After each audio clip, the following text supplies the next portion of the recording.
This is the Food Sciences final. The two things that I will be making for this final is a steak and a salad. The salad, which will consist of a Nature's Organic Baby Spring Mix.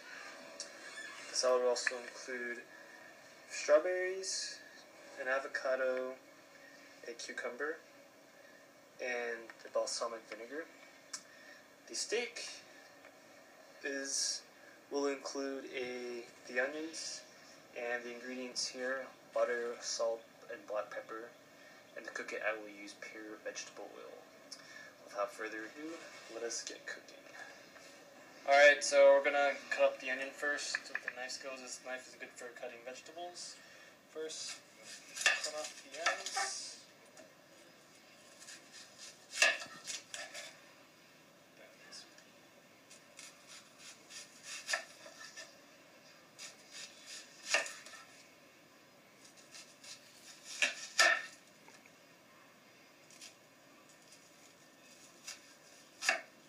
So we're preparing the onions because we will be sauteing them and then caramelizing them.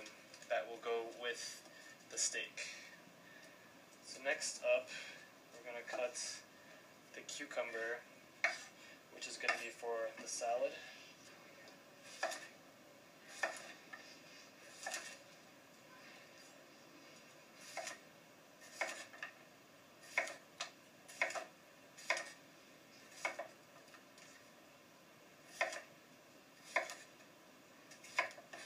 We have some strawberries to cut.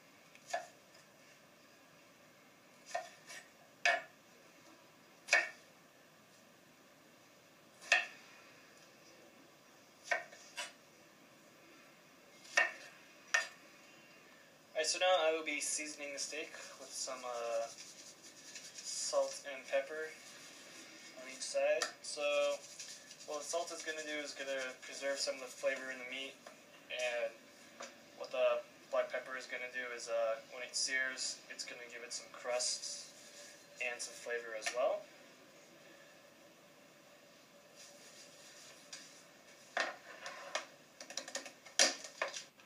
So I will be using vegetable oil to cook with the steak. Vegetable oils are made up of a lot of triglycerides, and it has a lower saturated fat content, and it's also healthy because it has omega-3 and other fatty acids that are good for the humans.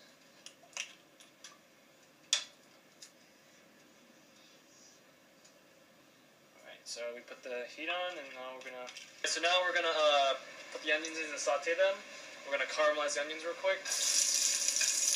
So, onions have a natural sugar and amino acids, so the Maillard effect can take place, and the reaction occurs when the sugars are reduced, and the sugars are bound to the protein amino acids within the onions. And now that the heat is added to the onions, the carbs start to break down, and many different types of compounds can be formed, and these different kind of compounds form the flavor.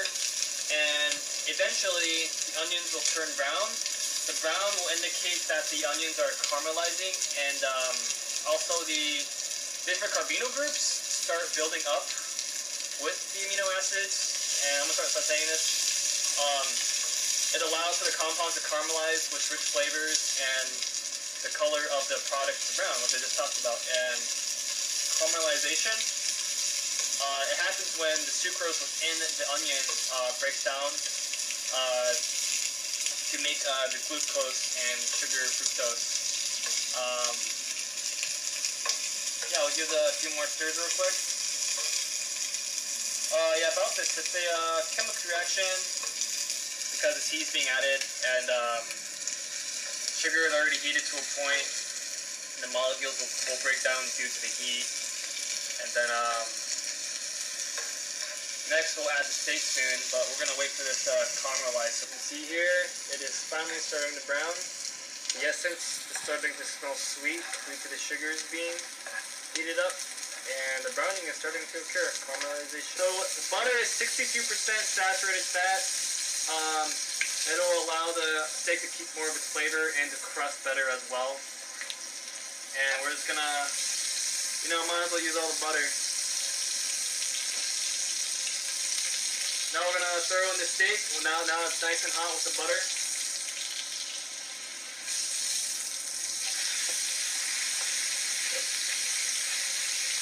So, what the steak. So the steak needs the onions to help. So we're leaving on one side on high heat, and then the Maillard reaction is what keeps the flavor in the steak, and the high heat causes the amino acids to form new compounds with the carbonyl groups and new compounds. So these new compounds form a lot of the new flavors, and so yes, the Maillard reaction pretty much keeps all the flavors within the steak.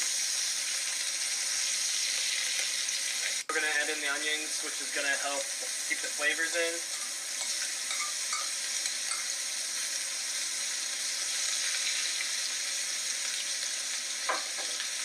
So we're pretty much done cooking the steak here at a medium rare.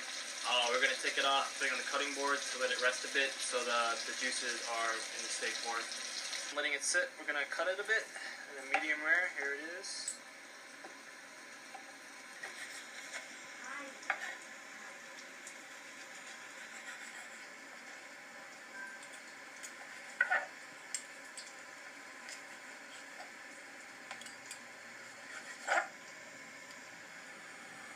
And drizzle it on.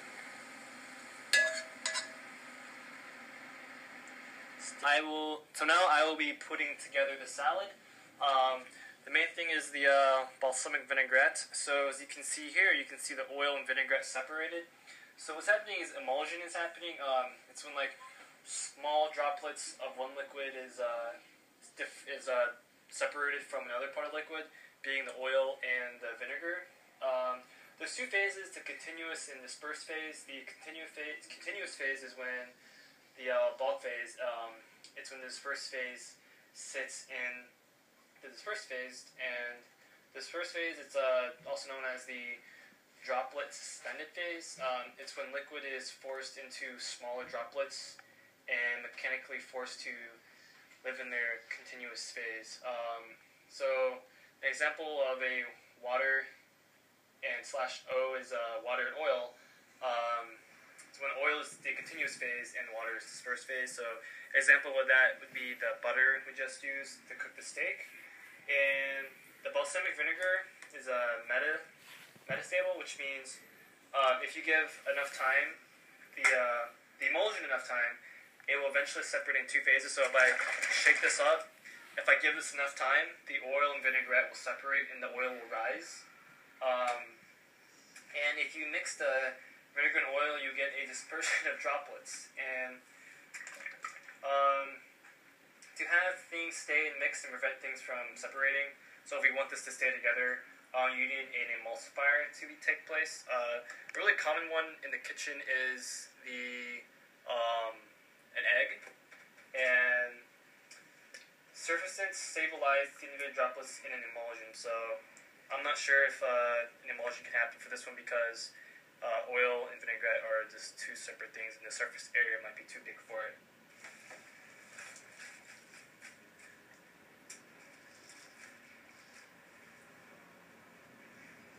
Cucumbers we just cut, and some fresh strawberries. Shake this up, get the emulsion out of here. Now the vinegar and oil is together, and we just drizzle this on here, and we're good to go.